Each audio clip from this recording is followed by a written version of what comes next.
and my father, Mo Mahoney. And right now, you guys like to see Steve Gadd? All right.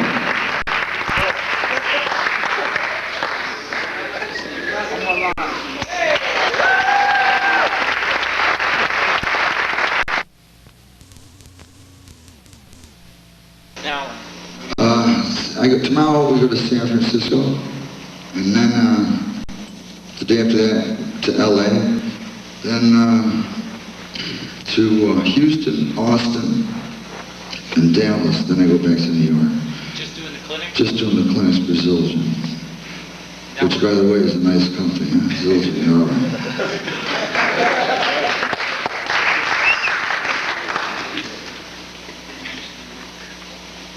How did you enjoy doing the One Trick Pony movie, and how much input did you have as to what you were going to... I had fun. We had a good time. I mean, we were crazy though too, because they get you there early in the morning, and you might not do anything till late at night. And if there's a certain bunch of people that it's not a good idea to just have hanging out there, because they get into a lot of trouble. And a lot of times that's what happened, you know. But I'll never forget it, I'll tell you. Never forget it. Yeah, can you show some things, how you developed Mozambique and samba rhythms? Yeah. Good question. The question was to talk about like Mozambique and like samba. And there's a drummer that was working in Rochester that showed me Mozambique. His name is Ron Davis. And the person that showed him was Don Alliance.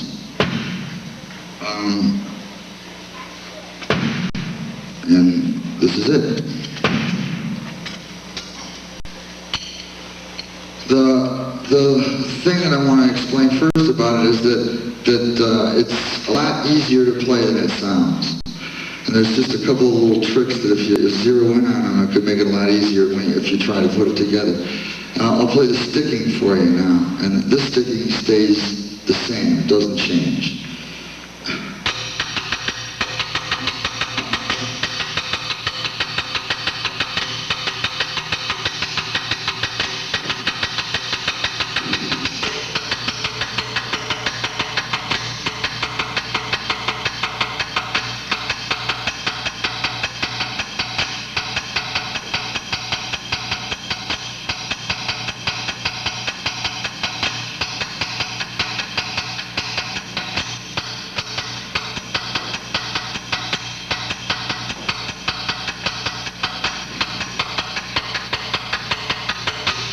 And I'm doing a book where I'm writing a lot of this stuff out, so if you don't really remember it now, you'll be able to. The sticking is the thing that makes it easy, but the thing that I want to point out now is it's not hard, it's easy. And that's all it is, just what I played right there. And all you do is just split the hands.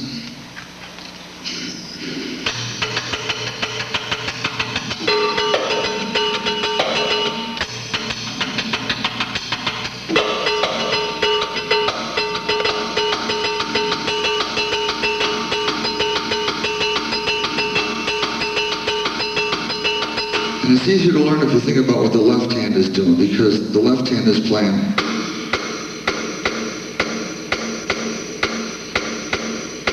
And the right hand is doing all the rest.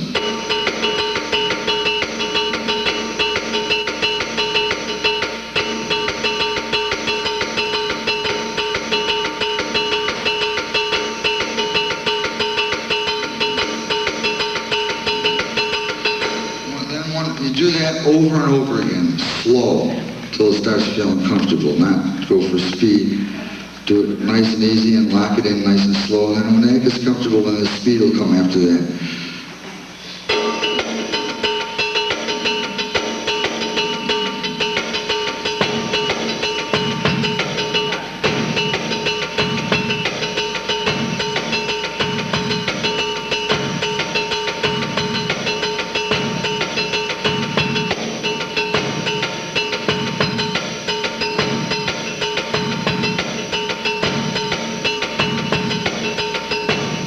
Now when you add the bass drum part, part, the one thing to remember is like those little weird accents in the middle after one lock in with what the right hand's doing.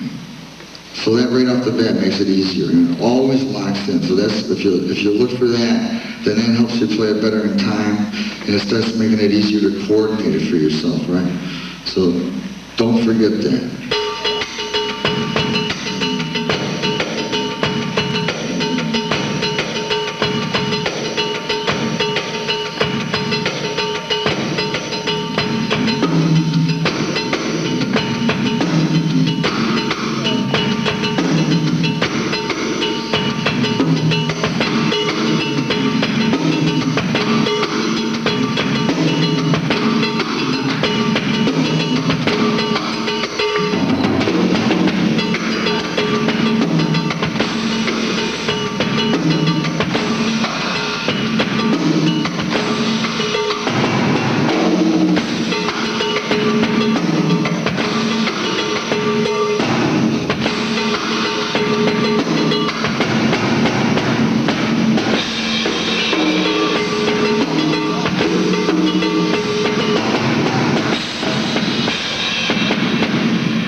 Hello? So, and that's how you take the same thing, just starting out easy, and when it becomes the most fun for me is when it becomes a little piece of music itself, and then you get a little groove going, and you think in terms, like in little 4 or 8 bar phrases, and like play some fills for yourself at the end of them, setting yourself up, and there's easy ways to keep the same thing going, and subtle ways to do little things to change it, that make it fun too, like...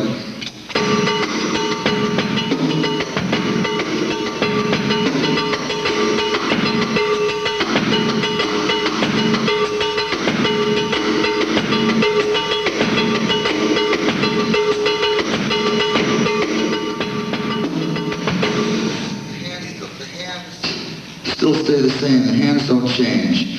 And if you got one thing that stays consistent, that makes it, that helps keep the changes more flowing. You got, like you got one thing that's consistent from one section to the other, and you can change the section from varying the bass drum or the hi-hat and still keep one thing flowing through. And when you go for the change, you think about what you're playing on top, the thing that remains constant, and that helps you keep the time from moving. Now, since the change was samba bass drum, it's going more to a songo. Samba. Right, well now the thing is songo. I don't know samba. I don't know that. It's basically, it's like a quarter note triplet on your bass drum.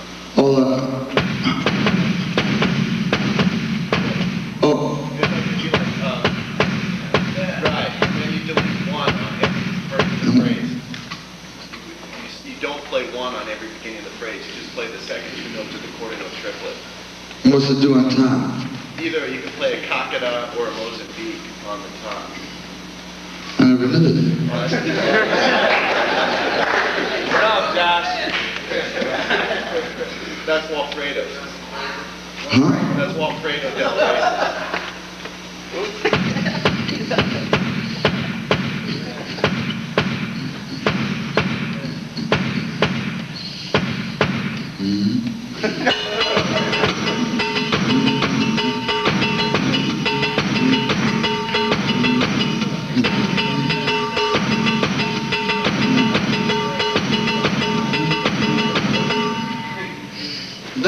And when Mozambique, with that pattern is what the bass player would play with that other bass drum pattern.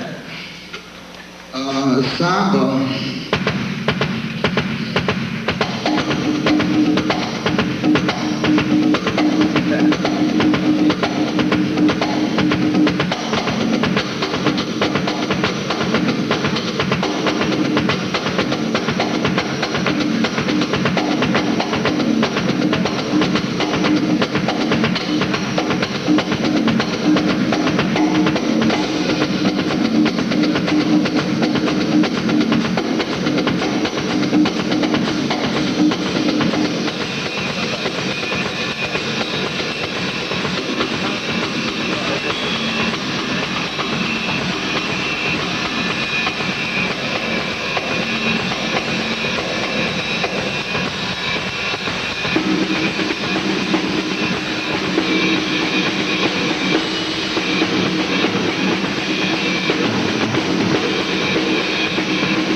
So the sound is like, you keep that on the bottom, and with the hi-hat you can play quarter notes with it.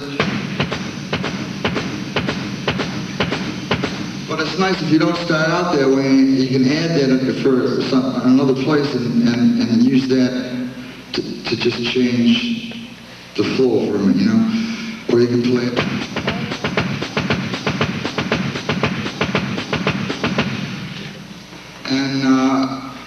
You know, from what I've seen, I learned a lot about the sound from watching Ayrton play, because this guy plays.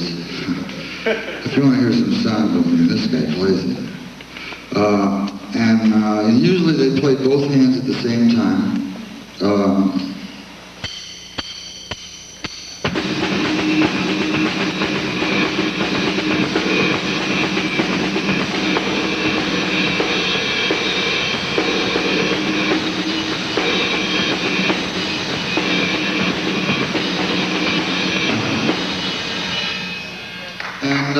And then it varies too, like, I think sometimes he would go, do something consistent with one hand and then still keep the other thing happening with the other hand and just change it up like that. And that's really all I know about, really all I know about the sound, other than the fact that I really love it a lot. It's great feeling stuff, and that's it. I'm just curious, what you did on Humpty Dumpty on Mad Hatter album, those double strokes you were doing? But the triplets, I don't know. I don't, you know, it's really hard for me to remember, you know. I really don't remember. I really don't. Good answer. But I think what you're talking about is like when it's...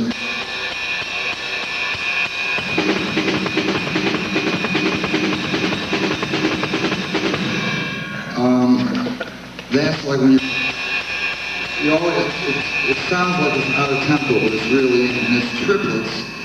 It's like groups of, the rhythm is groups of three, like.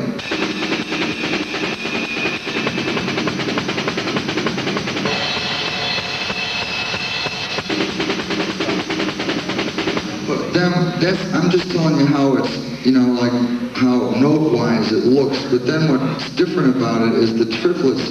You don't play one, like right, left, left, right, left, left, right. You're still playing triplets, but you play right, right, left, left, right, right, left, left, right, right, left, left, and you play the foot with the right hand, right?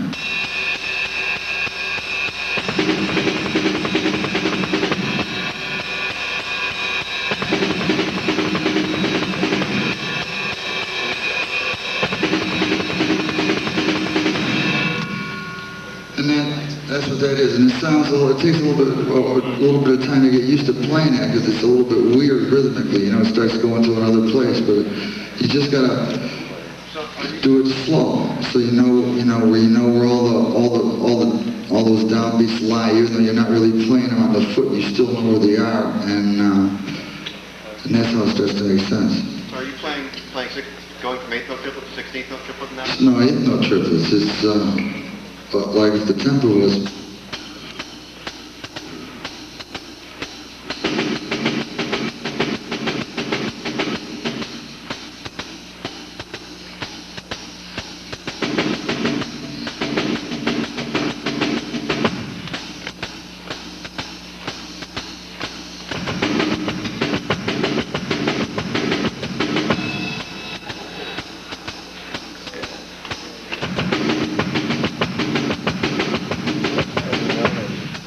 Still triplets.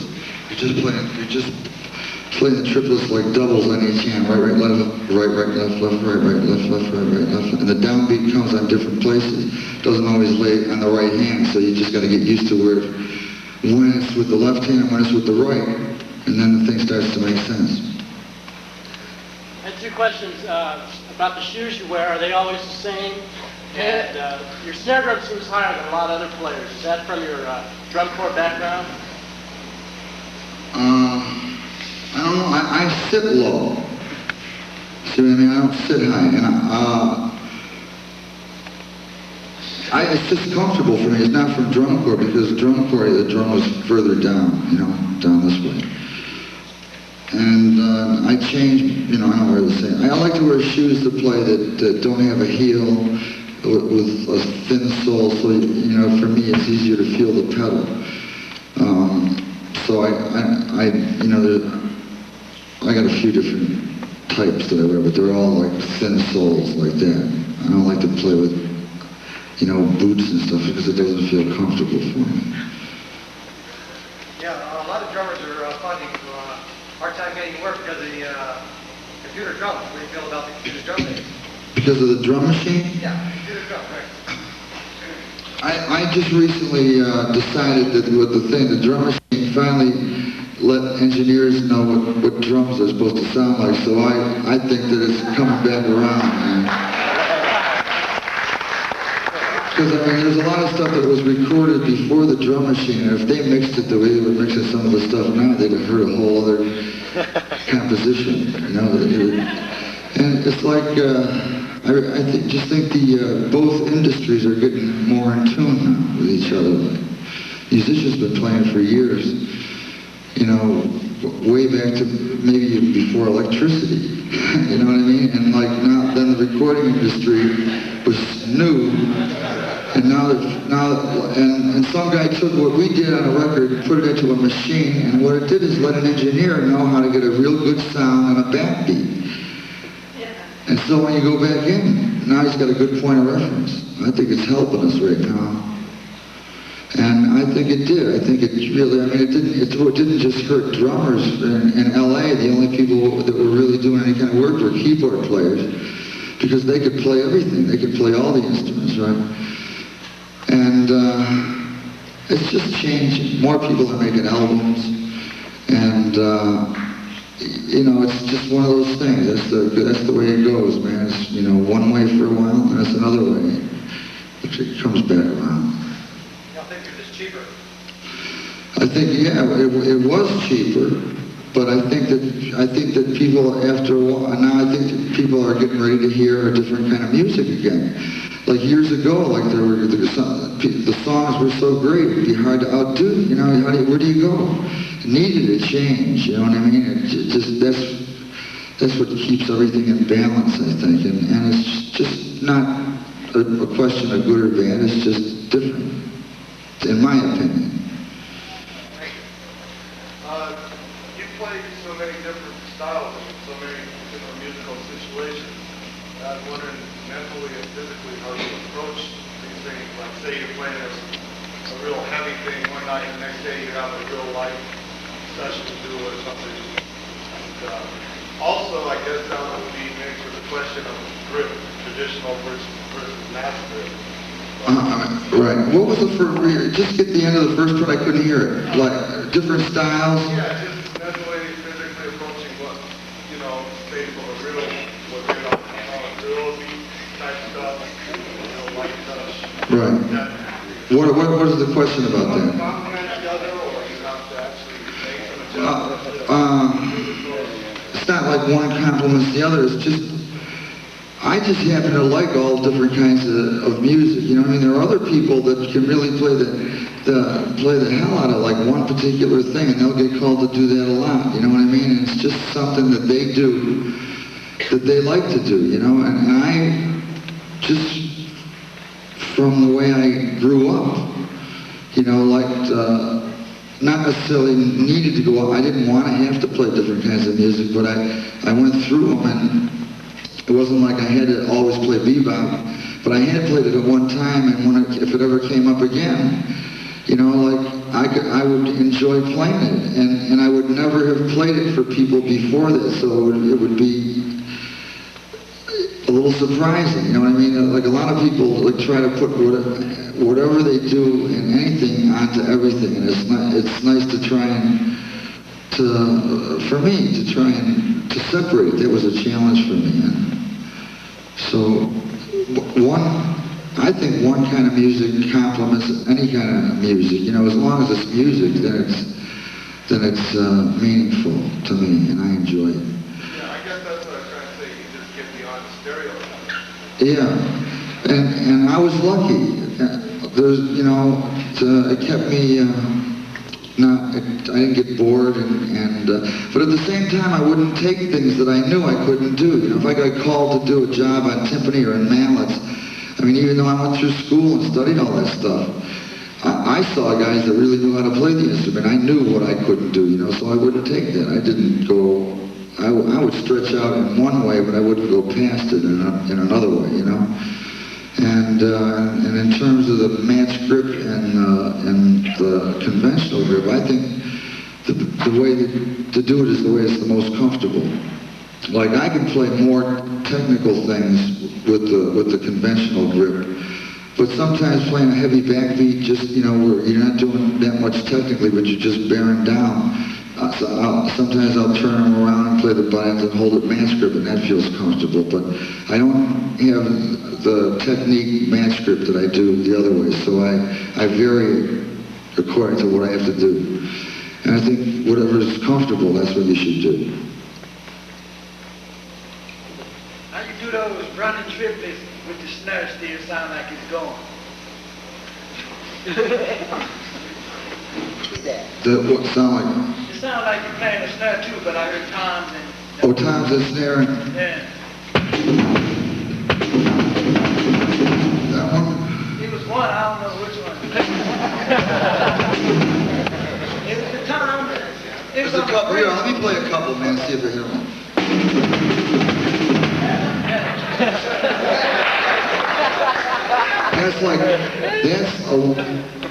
If you take a random cue, the right hand random cue, right, which is stick-like.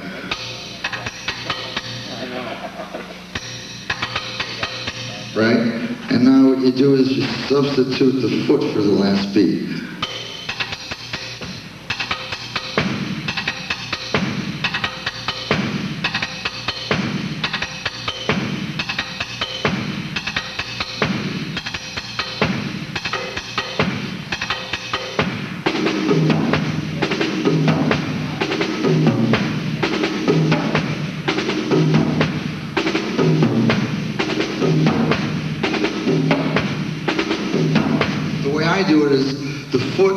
And this time, with the left hand remain the same, and I vary whatever hand I'm ending up with over here.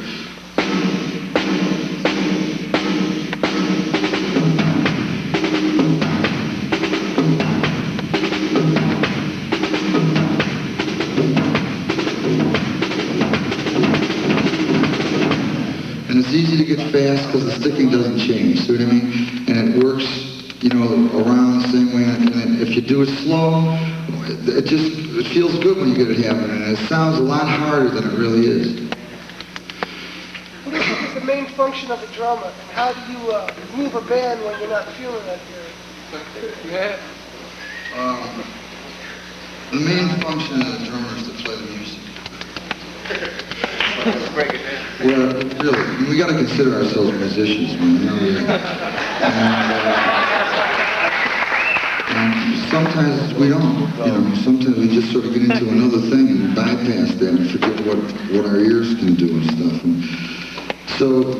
And so if you think about the music, then what we got to do is play, you know, like hold the time together, help the other people get parts together, figure out a part to play. I mean, and be a part of the group where you're helping somebody else play the same thing, where you really get to, where you can really get to make the music sound like music.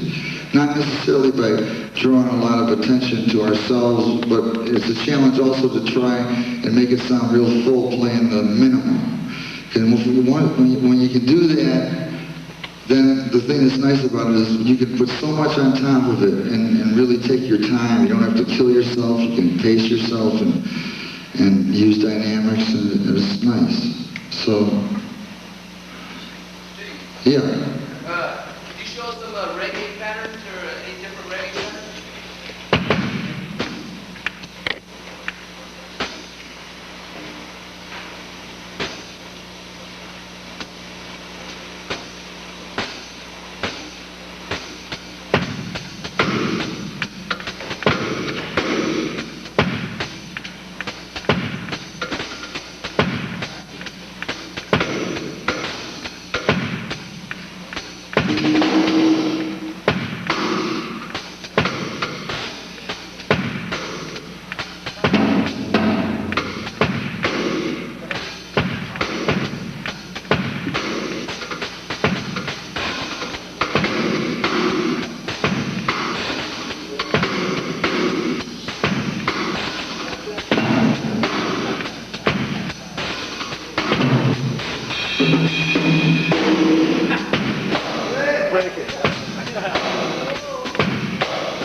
It's 4/4 time.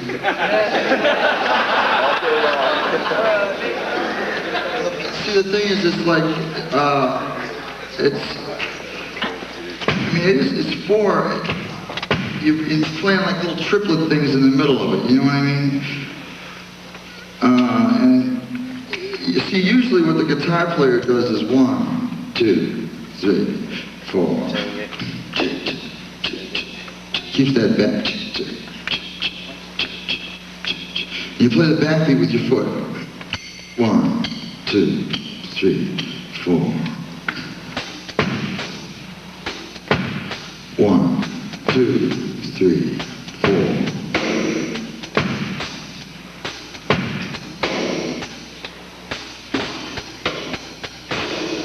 2, 3, 4.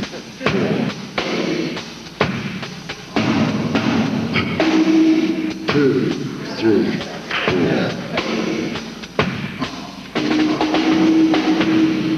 And then the way you divide it up is like little triplet fields underneath, and the one thing that you sort of go back to is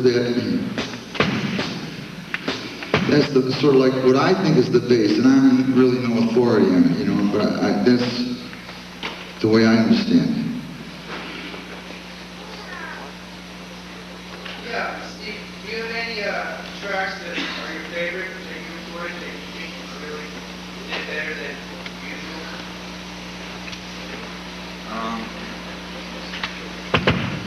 I don't think so.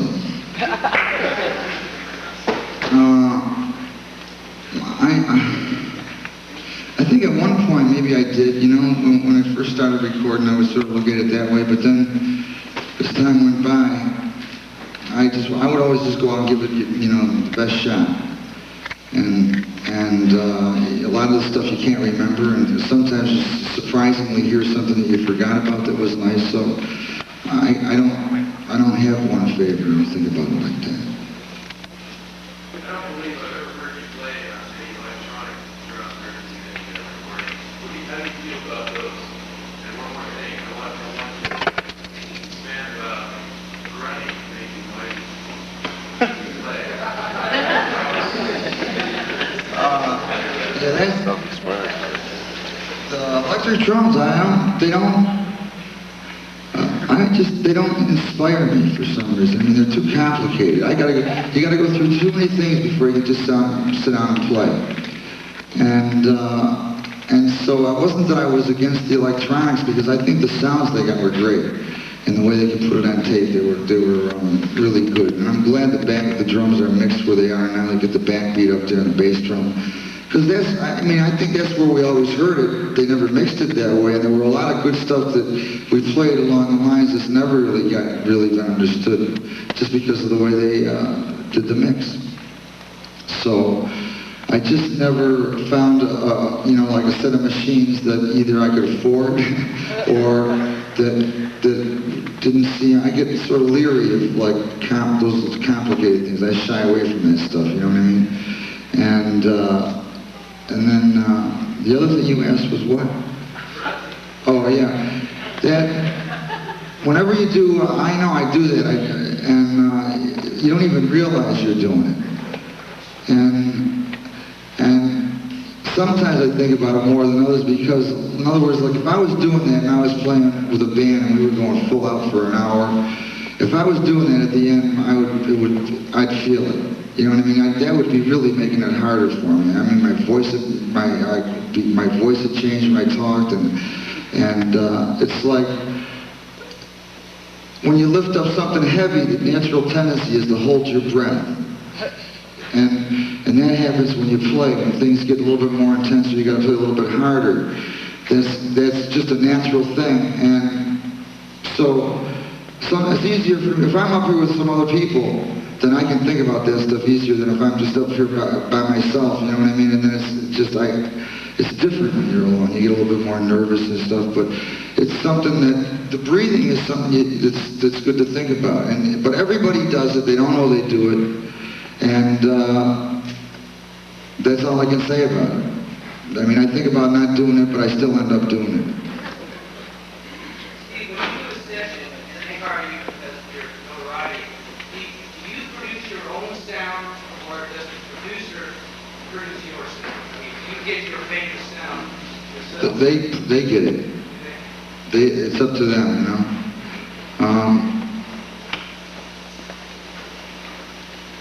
Yeah, it's up to them. Sometimes they put effects on the drums too. I mean, It sounds the same from record to record a lot, you know. but doesn't it change? It changes sometimes, doesn't it? Yeah. Because I mean, like it's got to change. You know, I want it to change. If it wasn't changing, man, I'd be bugged now. I mean, it does change. So I mean, like I just try to go with what feels good. You know, sometimes it's nice when they start putting like those effects on the backbeat or really fatten up the snare and like all of a sudden, like I'll be playing, I start sounding like somebody else, and it feels good, you know. And because that's the way you're approached. Sometimes, like a certain player will really inspire the way to play it. You know, you'll go in there trying to play a backbeat like James Gadd, you know, like because nobody plays it better than that guy. So, you know what I mean? And so it's nice when they change things up and give you a little bit of, you know, it's nice when they include you in the music. And I wouldn't want to have my own sound if it was drawing attention to the fact that it was me playing. I would rather have it sound like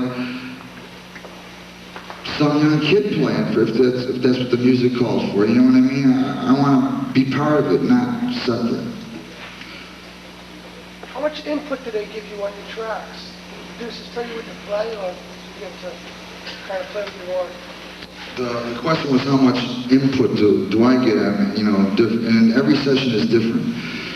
Sometimes, like, some tunes, you know, with the right band, like, everything will just fall into place, you know, it won't be any problem at all. And other times, like, a lot of times with singers and with slow tunes where you think it's going to be real easy, those are the ones that take the time, because if you start out a little bit stronger than you're supposed to, then you end up with nowhere to go, and so that's when the producer can help you. You know what I mean? So it varies from one job to the next, and by the music. Some music just plays itself, and other music requires a little bit more work to get it to you. You know what I mean? And the producer helps you along the way. Sometimes he helps, sometimes he doesn't. But it's supposed to be. That's the way it works all together. You know. Steve, you know on Ricky Lee Jones' album, Chuck Is in Love, you know the little diddles that he did? Did you play some of them? Yeah. Yeah. Play it slow. The sticking is this.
easier than it really is. It's really a simple one.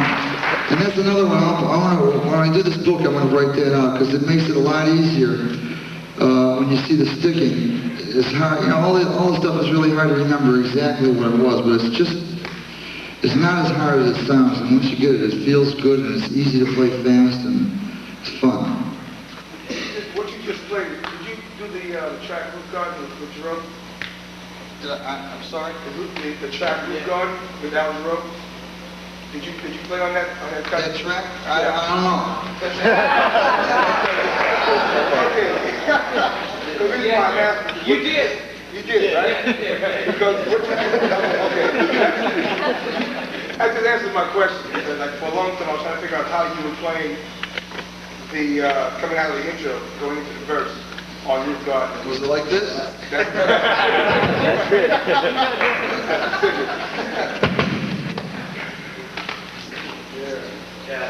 Name some of your favorite fusion bands and you play some more Latin variations. Tell us what you're doing. Name some of my favorite what? Fusion bands. Fusion bands?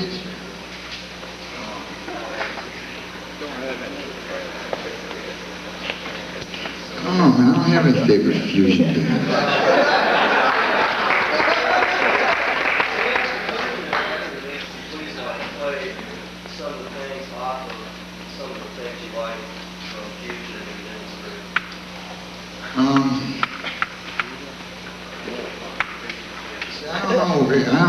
I don't really remember. I don't know exactly what I played, you know? I mean, just play.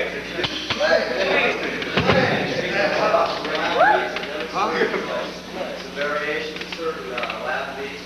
yeah.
Why don't we take a little...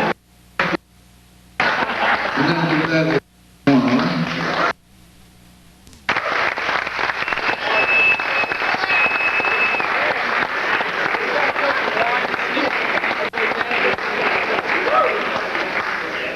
Hello. Now, where were we? I got a question. What kind of wine do you drink? Now, this is Cranberry juice. Shirley Temple. Campari and soda. No wine. Campari and soda. Can you break down the last thing you did just before you left? What you ended your little jam session there at the end. Break it down slow, please. Do you remember that? Oh, going around? Yeah.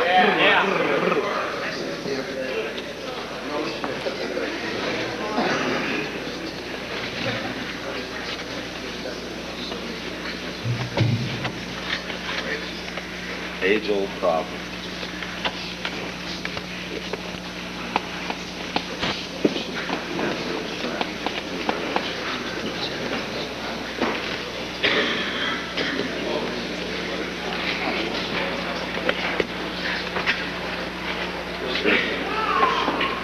Should have brought up. Should have brought a carpet.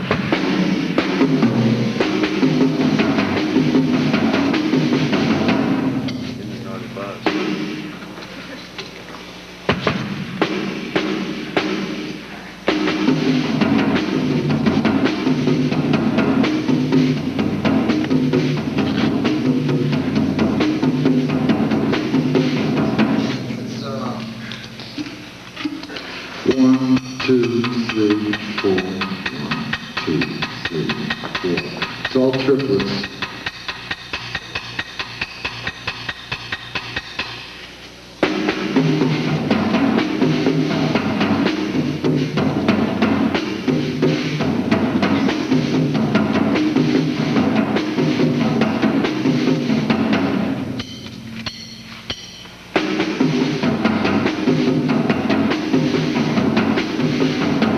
The first time you start is the only time you play more than one beat on the snare drum, right? I got that. Right, that's the first time. And that's different from every other time. That just gets you going.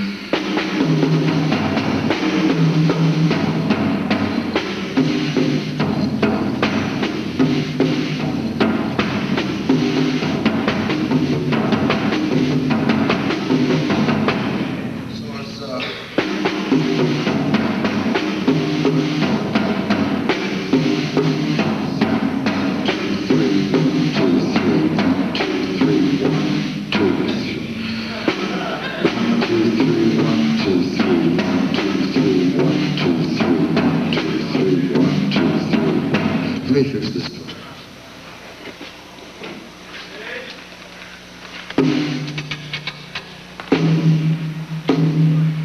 The snares were bothering me. Weren't they bothering you, the snares rattling?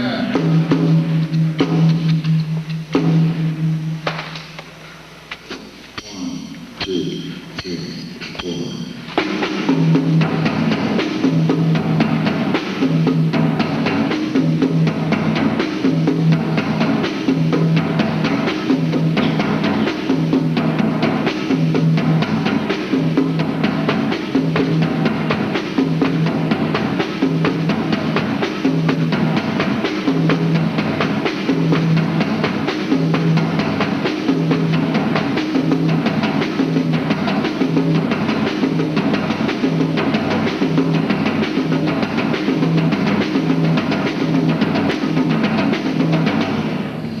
It's all single beats, they all alternate, and it's triplets, it's in 4/4 time. The first time's just a little bit different from the others. And then one is over here.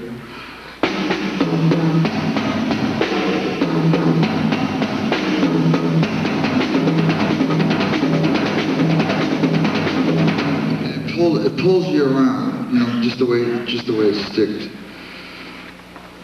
I remember on the Ben Sidner album that Cat and Hat is called. I really liked it. You know, Seven Steps to Heaven. What inspired you to play it? And Latin? So you know what? Now, Seven Steps to Heaven, after Tony played it, I didn't know what to do. So, I mean, and I just put it, you know, like sort of in like a different kind of time thing, you know, but the challenge was trying to come up with something that not defeated anything, but just was sort of like, you know, like a statement too. It's a nice song, you know, and it came out good. I was happy with it. Really, it's a good album.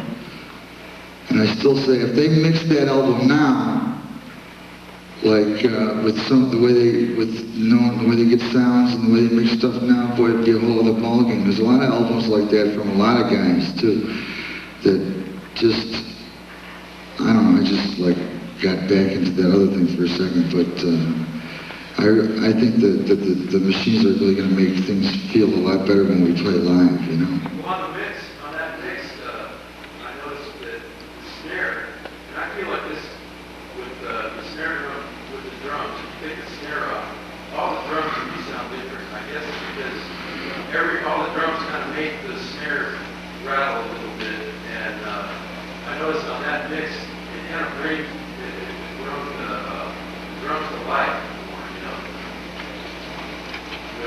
Just, yeah, I know what you're talking about. I like that too, but I'm just talking, like in general, I think they mixed the drums down too much for a lot of the stuff that was done a long time ago. If they approached the mix right now, putting some of the stuff right up front, I would like it myself. I don't know if it might, I don't know how it would do on the market, but I definitely would like it, you know.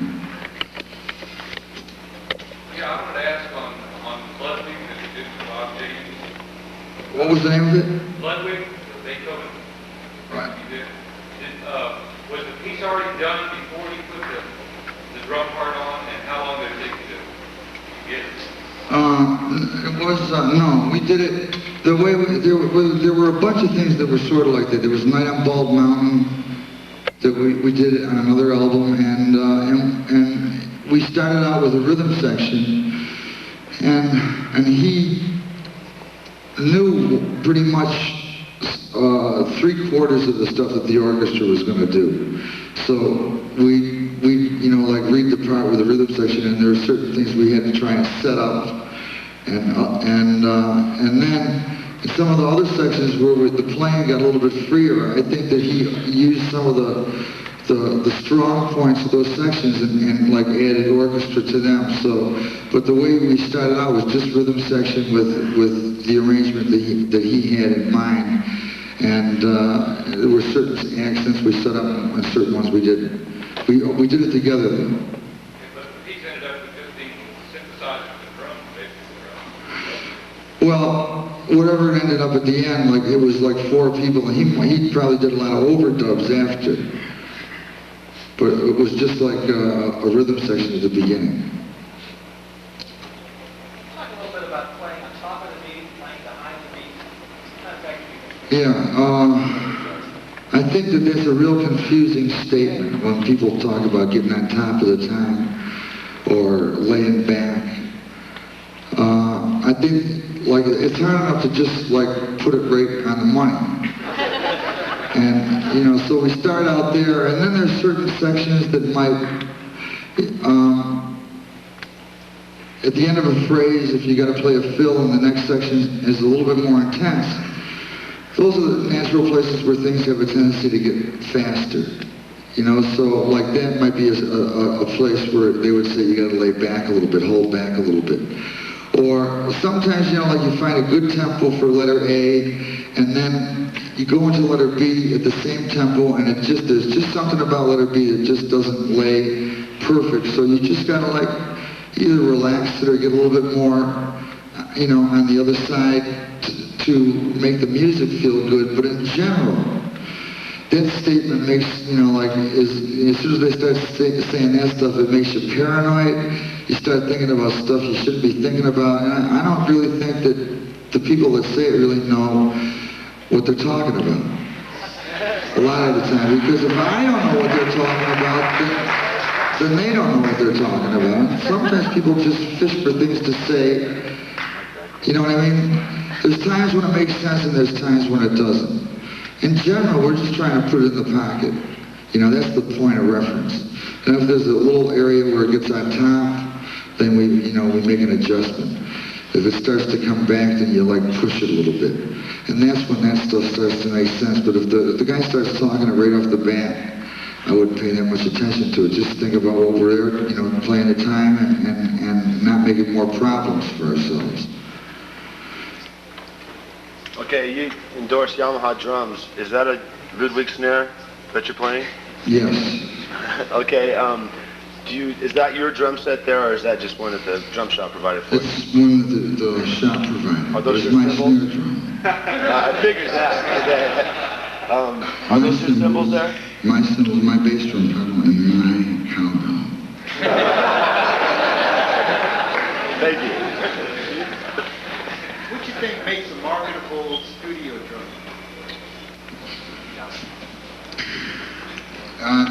It's not, it's luck has something to do with it.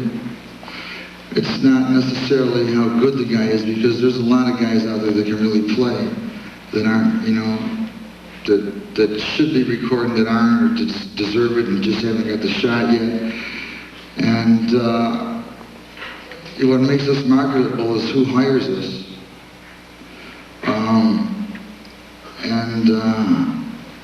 And then once you get in, like doing a good job, like, trying to, work with other people, trying to play the music, how you get along with people, how well you work with an engineer, if you get in and the phones are bothering you, and you take a lot of time trying to get a phone mix when everyone else is ready to take a take, you know what I mean? Like, all that stuff is part of it. It's,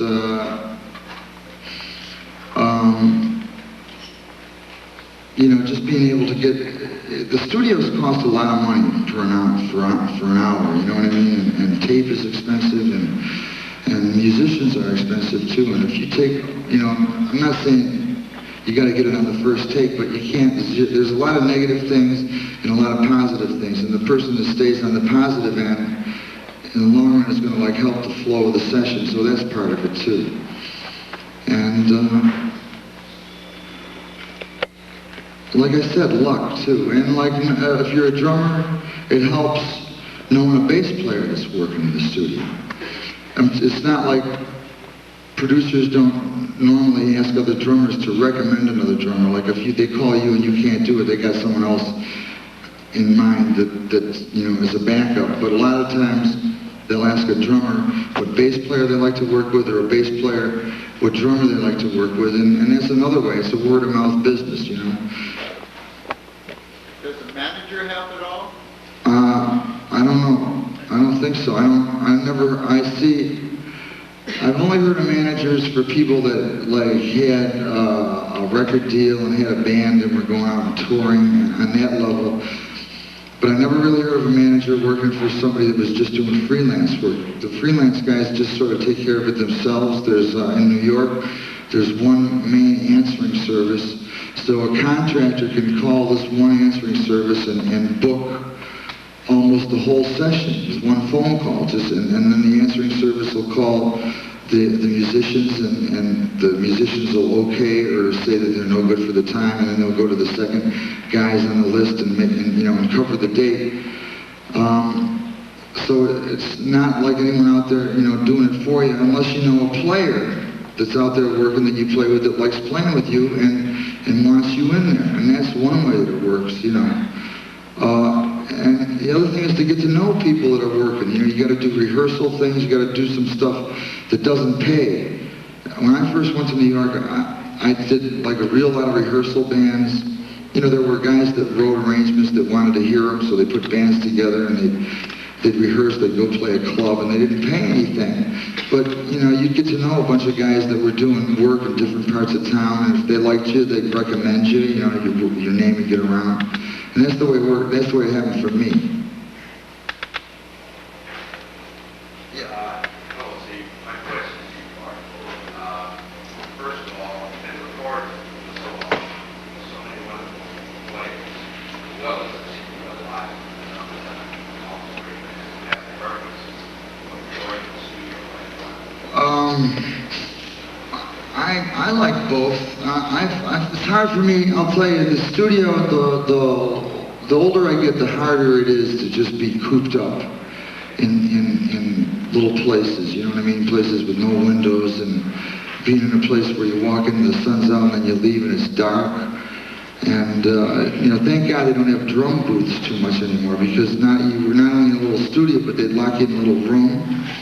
And that part of it gets hard. I love doing an album where the sound is great and the stuff is really on the money, and it's not, you're not taking a lot of extra time to get it happening, you're letting it happen. And so I like doing those kind of dates, and I like doing live playing. And I like having time to be at home more now too. The other part of my question was, I don't know if it's due to I read or heard somewhere that when you were Chick, and he explained to you a different way of approaching mainstream pop.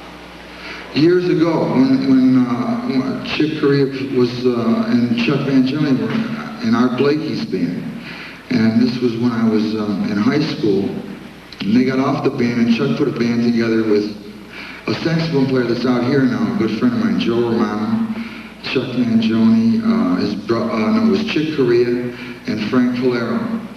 And that was the time when Tony was in Ron and Herbie were playing with Miles, and they were doing some stuff that was unheard of.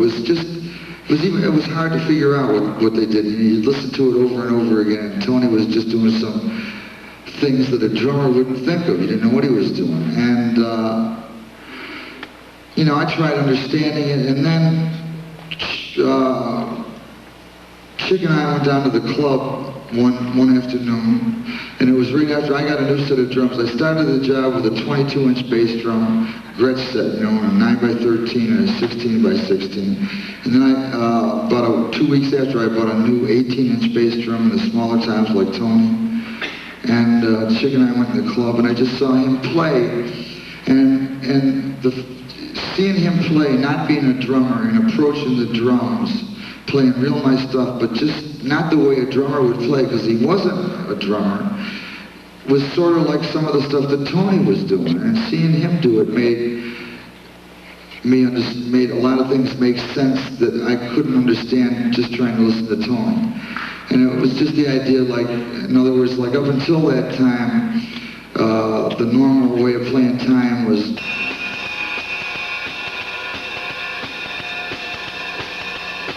right, except for when Eldon was playing it, and he'd like start stretching a little bit, but Tony, didn't use the hi-hat that way, he'd like...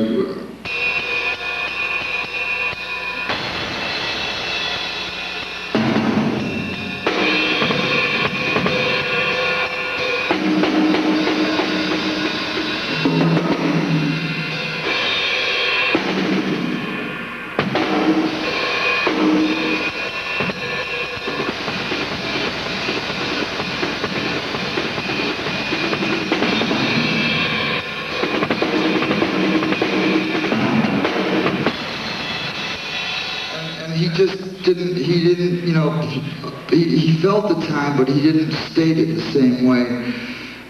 And it was the kind of thing that when I saw Chick do that, seeing it helped me understand what I couldn't understand, just trying to figure out what Tony did, because his stuff, Tony's stuff sounded so left to me when he did it, and it was, we're in a room practicing how to play a roll, and Tony's doing stuff in the middle of a fast tune.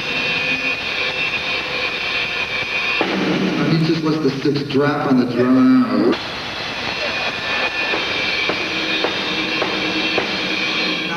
Crashing the cymbal, but not hitting the bass drum with the cymbal. It was normal to, if you were going to crash a cymbal, go this way. But Tony, he would just hit the cymbal by itself, and it was like unheard of, But it was great. And seeing Chick play just helped me understand it, so that's what you were referring to. In your work with Chick Corea, on the average, how much rehearsal time went into producing one of his albums? And is it true that the takes that went on the album were all first takes? No, I don't think it's true that they were all first takes. And for like Leprechaun and for My Spanish Heart and for Friends. Well, I mean, it was just booked like a regular date. You go in, he might book like 8 hours and try to get 2 or 3 songs. And you would rehearse each one until it was ready to do a take on, and then hopefully you'd get it maybe in like, you know, like 2 or 3. And they might end up using part of the first one, part of the second one, piecing things together. But it was just booked like regular dates. Some of the stuff took longer rehearsal time. I mean, those tunes took a lot of intense rehearsing, but not days. Just like, you know, when you go to a date, you work for a while, you take a break, and on those things, we really, you know, put some time in to understand it. And he recorded all the stuff live too, like the strings and the horns and everything live. So that made it a little bit trickier also.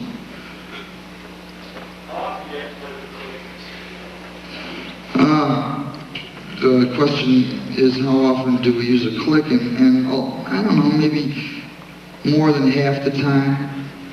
I mean, it was for a period, it was all the time. Now people are starting to loosen up again. And I like it. You know, once you get used to it, it's like a help. It's not anything that makes it rough. It's like it takes a little bit of pressure off us, you know, especially if it's a band that's new or they haven't played together before and there's a little bit of rubs here and there. That like really makes a statement and gives a good point of reference to zeroing out. So, yeah, half the time. For most jingles, they use a click.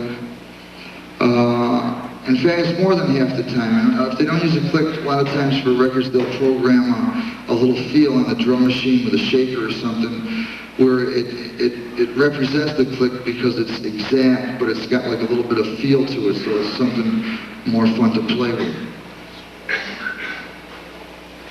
Do you listen to music at home, and what have you been listening to lately? I go through periods where I listen at home. And I got a two and a half year old kid, so he's got to listen to what he wants first, you know what I mean? And,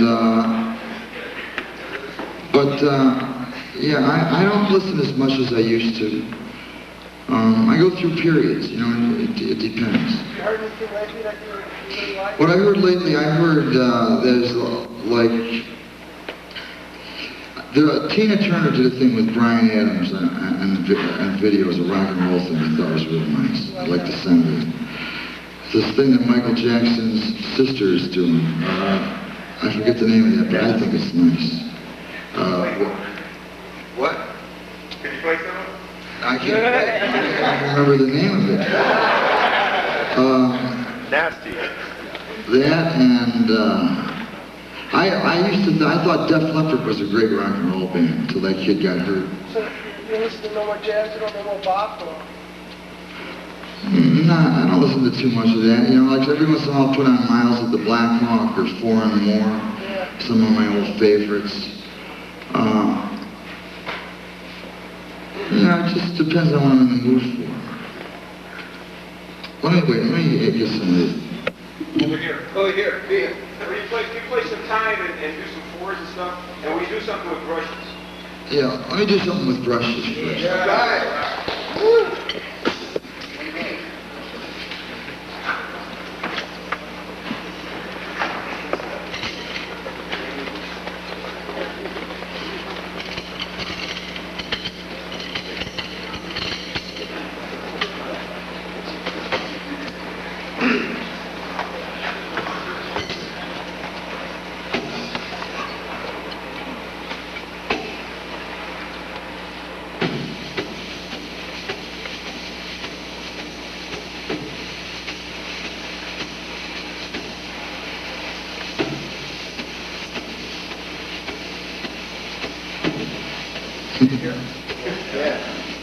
You can hear them all right? Yeah.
It's nice when you do this stuff to think of a tune to play along with, and if, you know, I never thought that I'd ever sing, and I like, so if I could do it, you could do it, you know? Sing a little song.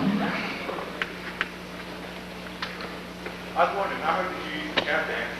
And did they help you with your bass foot? Calf heads. No, tap dance. I used to tap dance. I did when I was, my brother and I tap danced when I was a kid, and I couldn't hurt, you know what I mean? I don't know if, there's no direct stuff that I got from it, but anything you do that, you know, like if you're playing drums, tap dancing is like a rhythm thing too, so I'm sure it helped some way. I'd like to know what kind of bass drum pedal you use, and I got another question. About the stick click in the middle of the Asia solo, was that intentional or not? Yeah, that was definitely intentional. No, it wasn't intentional. It wasn't intentional. No? No, but don't tell anybody else because I tell everyone else it was. Do that in one take? That solo? No. I mean, like, yeah, we did a bunch of takes. I don't know which one they ended up using. They might have used the end of the first one or the beginning of the second, I don't know. I don't think it was just the first take, though. And that's really not important anyway, you know what I mean? Whether it's, you know, the point is, like, we don't need to put any extra pressure on ourselves. Like, some days the stuff just happens, and it's not, you know, not just because of me, it's like because of the whole band feeling it together. And, you know, those are little times where it's magic. And, you know, like you remember them as a nice moment musically, but not necessarily like where you're graphing it in terms of how quick you got it. And we got enough pressure. We don't need that stuff on our back. You know what I mean? This is a fiber skin too on the snare drum, and then just this little piece of plastic takes. A lot of that ring out instead of, you know, using tape and stuff like that. No inside tone controls. I don't like, you know, and on the toms too. Any of that stuff like works against the way you want the head to go. So I think it's better to muffle from the outside, and also like anything that's inside the drum affects the amount it's ringing too, including that metal rod, you know.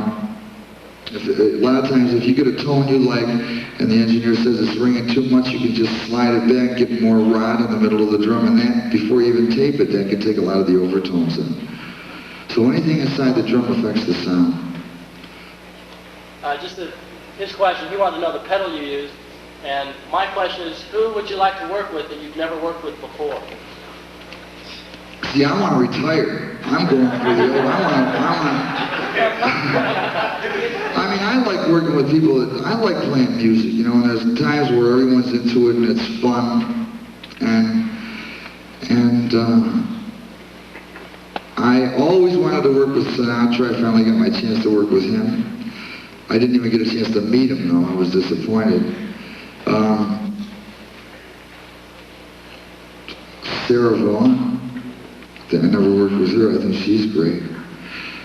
I don't know. I would like working with anybody that's been hitting it and doing their best and giving it, like a 100% shot.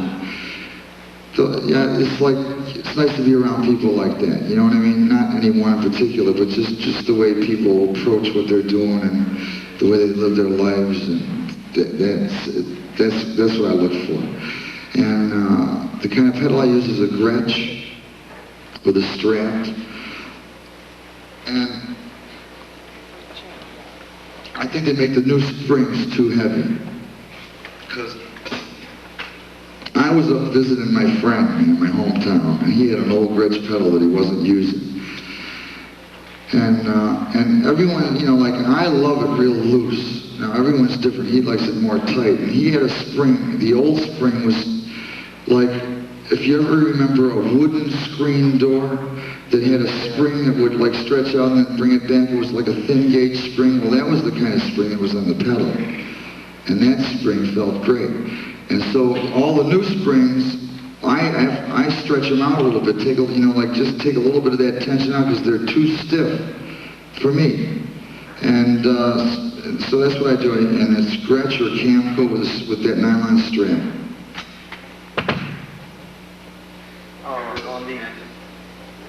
Right here. Yeah, I was going to ask you, what do you think about Buddy Rich? I think Buddy Rich is great. I think, not only as a drummer, but just, any guy that's out there and been playing drums that long and still making a living at it and having a good time at it and calling his own shots and still being himself. I like that. He's got style. So I really have a lot of respect for him in more ways than one. Steve.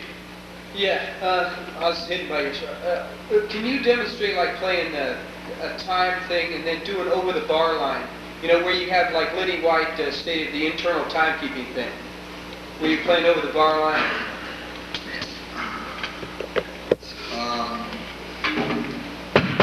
It doesn't matter if you want to use dotted type of 16th or a Latin thing, any type of time thing. All right, well, so we'll play groups of 5 or groups of 7. Yeah, exactly. We'll start out playing groups of 7, but we'll play them in 4/4 times, so this will be the tempo, and then the groups of 7 will be 1, 2, 3, 4, 5, 6, 7, 1, 2, 3, 4, 5, 6, 7, right? And they'll keep on changing with the bass drum, but we're still thinking in 4/4 time.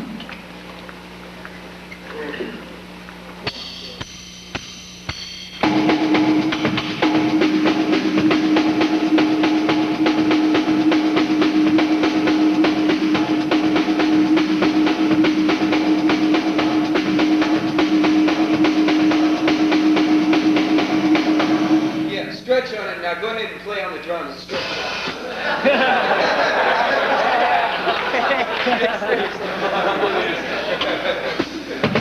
It's hard enough just playing that, I suppose. How about the 4-stick technique? Okay, the 4-stick thing was just Mozambique. And I just wanted it to sound, the part to sound like it was more than one drummer. And so remember how we were talking about the same sticking but just playing it on different parts of the drum? I started it out.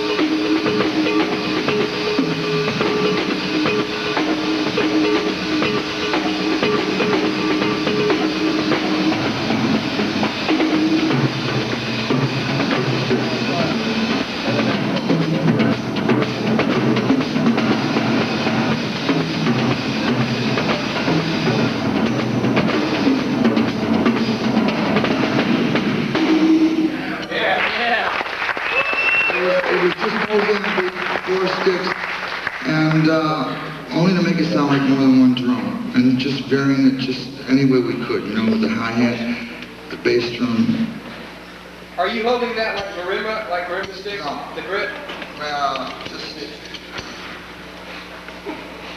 like that. And when I was doing it live, I had to play hard, and lots of times they start like opening up, so I take a little piece of tape and just, not tightly, but just to keep me from sliding back and forth and help me out. But you just want them to flam, to make them sound like flam, so it sounds like two guys.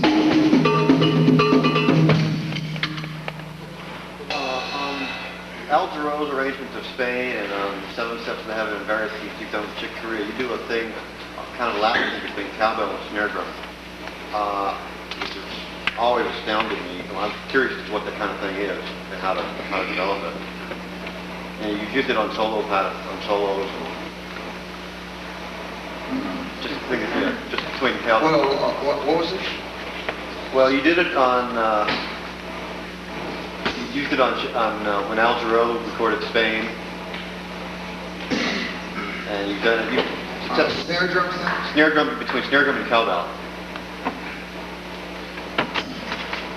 Wasn't that what I just played? No, it's something totally different. I don't remember. There's a Latin thing. On the head of Spain was bum bum ba da da da. Where on the original recording was clapping hands. You're doing a thing between snare and cowbell. I believe you, but I don't remember. I heard it. I would be able to figure out, but I don't remember exactly.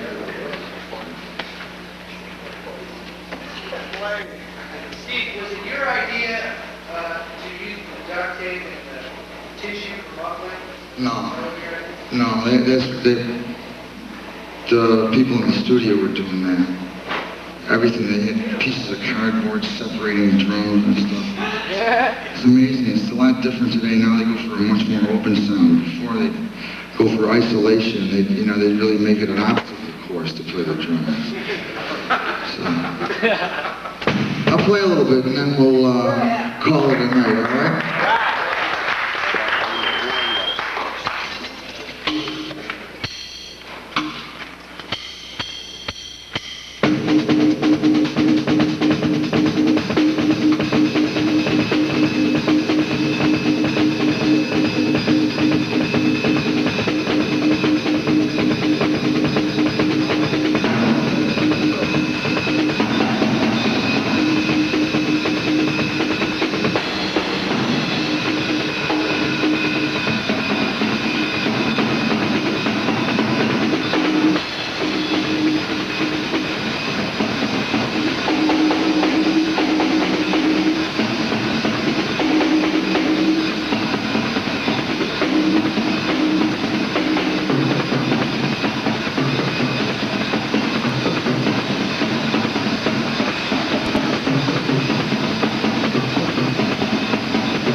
Marty,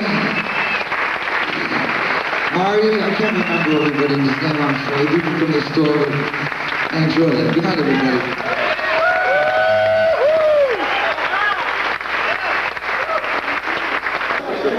Slabs on the civil